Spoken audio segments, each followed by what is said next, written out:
प्रणाम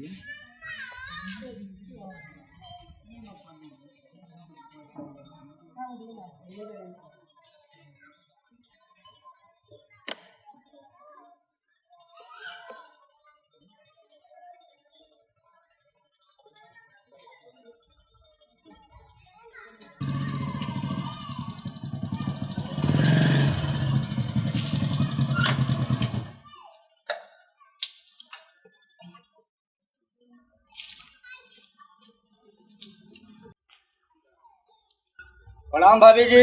नमस्कार। खुश रहे बैठी। नमस्ते। और भैया कहाँ बनी? गाँव घूमे गए बनी। अच्छा अच्छा। ओह बड़ी धूप बा, गर्मी बा। वो पानी ले जा। इहो ना ले लाते तो बैठले बड़ी ना। जा मर्दी ले आवा पानी। हमारा से जो बैठले नहीं या फोन लगाइले भी हो, जा तू ले ले आवा। ए जा पानी ले आ। तू क्या करता? हम नहीं जा, तू जल्दी आओ। हरस बड़ा का बनल बड़ा का बोल। माने पानी ले ले में बड़ छोट कौन ची बा? हम नहीं जा, तू जा। लइकिनी कोनो काम है पानी ले आओ के। हम नहीं जा लगाओ पानी जा। जल्दी जा। बैठी जा रहुआ सब, हमें जाता नहीं ले आवे।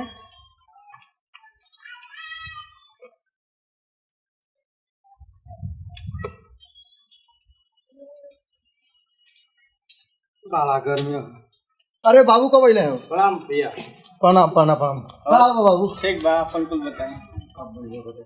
अरे देखा ना के अरे पानी नहीं पियोलो अरे बाबू के। हम पानी ले आओ तो ना बैठो। अरे ले आने यही बैठल में मेहमान दुआरे तो यहाँ पानी ना पीबे। ये ओकरा छोटे न बड़े।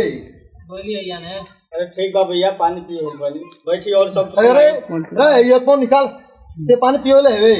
आई चाचा ने अपन भाभी ले आवे। उहे लिए तो पानी पिया तो नहीं छोड़ बड़ वास्ता ही रहा पानी पिया सकल सुन। मोबाइल लेके मोबाइल बा अब बुझा तो मोबाइल लेके फोन रही के पड़ी ई मोनिया सुना ही। और सुनाई बैठी। तो बाबू कैसे का हाल चाल बा? अपन हाल चाल सुन। और हाल चाल सब ठीक बा, अपन कुछ बताई। हमारा हाल चाल एकदम नीमन बाटे बाबू। और कुल बड़का भैया का हाल चाल थी उनका हाल चाल कहो। ठीक बा, हमू आईनी आई कार्ड बा स्वीकार करी आ घरे सबके आओ बटे एकदम अइले कुछ देर हो गई। अच्छा पानी नहीं पियो ले सो? पानी अब के पीनी है, चौराहा पर से पानी चाय नाश्ता क कइनी है। का हो? हाँ कहाँ लो बाबू कब से आइल मेरा पानी ना पूछलू पिए के?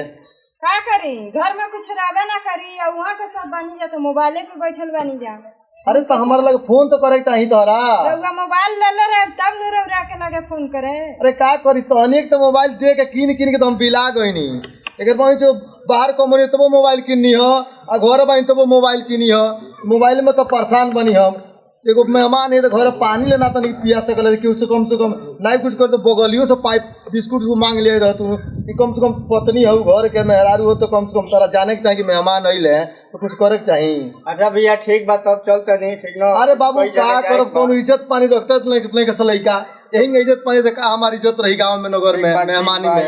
एंड्रॉइड मोबाइल के जमाना बा ठीक ना, यही तरह सबके साथे होता, हमरे साथे नहीं के। ठीक बा पड़ा।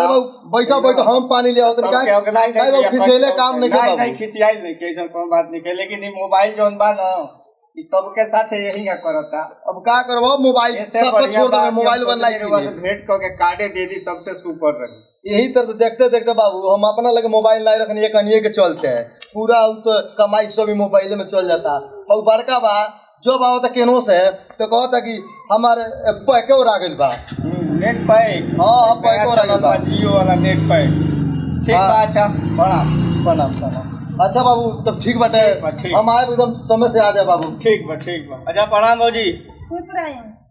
दे ना मोबाइल दे तनी के मेहमान आओ तो हइले मेहमान आओ तो एक आदमी तो के तनी मेहमान की इज्जत करे के नहीं तनी के जानत। अब मोबाइल तनी कुलीन के मोह पूरा मोबाइल सब कोनो को फोरे पूछे तब तनी के इज्जत कुछ बुझते नहीं खुश तनी के।